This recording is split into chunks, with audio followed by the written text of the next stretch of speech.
Learning classical music at a young age can be really challenging. Dr. Quay Pinyo started a music foundation in Jakarta back in 1983, and her students continue making glorious achievements in international music competitions until today.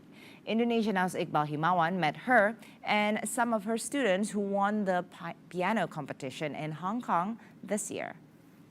Well, for our children, actually, at their age so young like this, what we teachers just tell them to practice properly and with a good guidance.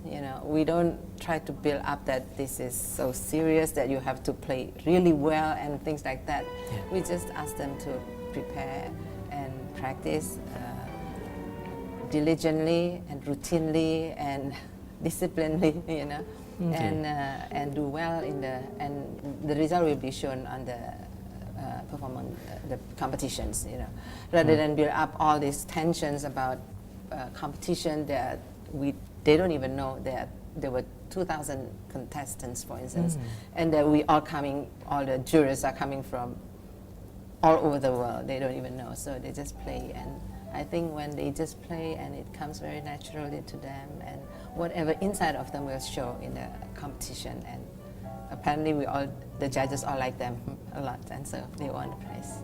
Okay, Reynard, how did you prepare for this competition?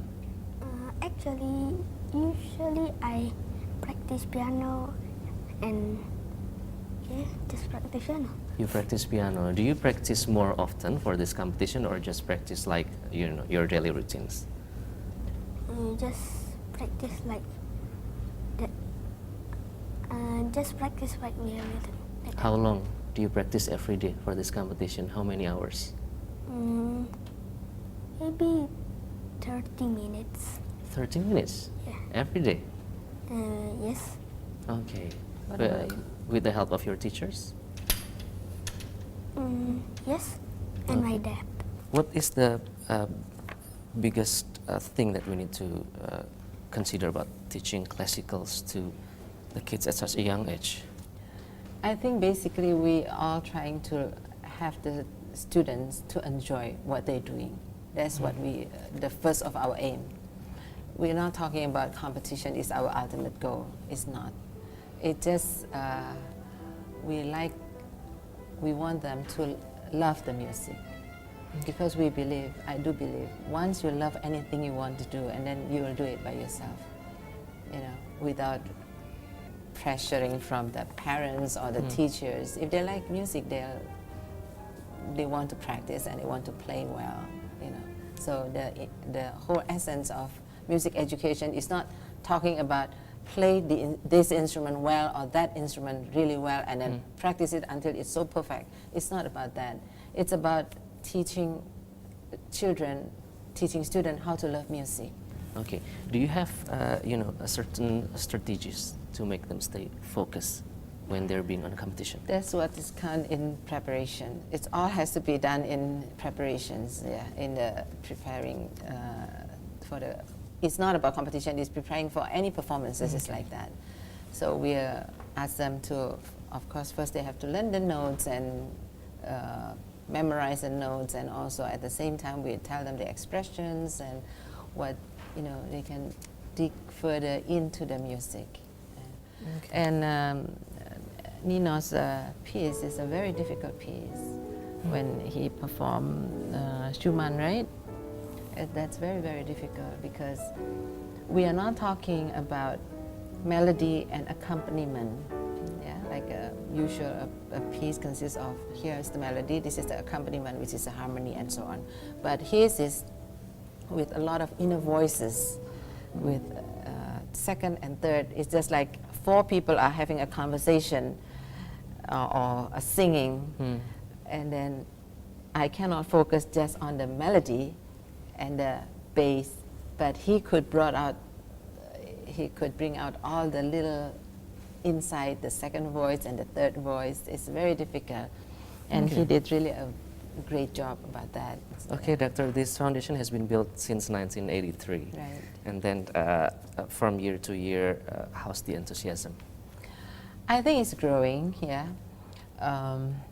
When I first started, 1983. That was after I just came back from New York, and with a lot of questions mark inside of me too, whether this is the right thing to do, because I was performing quite a lot abroad. But looking back, I feel that my effort has been quite worth it, yeah. And we now have many programs that going on with a lot of children, affected a lot of children, a lot of students. And not only we have the Sekolah Musik, which is Sekolah Musik Jakarta, which is the sort of after-school activities. It's a non-formal education, but we also have the formal education, which is in the high school. We have the Sekolah Menengah Kejuruan Musik, which is the special special school for music, high school, high school for music, and also we have the conservatory, Sekolah Tinggi.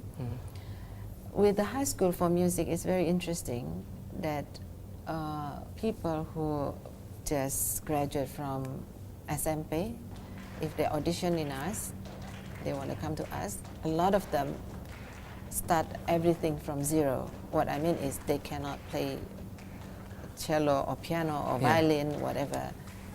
At the most people can do is just play guitar. Whatever guitar they learn is self-taught or taught by friends, it's not proper training. So they don't read music usually, but within the short time or 2.5 years, they all can play violin, cello, and it's very, very comforting to know. So we also have orchestra because of it. So I would say that it's been quite successful and quite rewarding to see. And it continues growing, and the number of students that interested in enrolling in this program. Okay, and then Doctor, I'm sure this is like probably have been asked by our audience. They love classical music, but they cannot afford to have a piano or a violin. How do you see that? In our school, we have some students like that. Of course, with a little efforts, we have our school open to students to practice.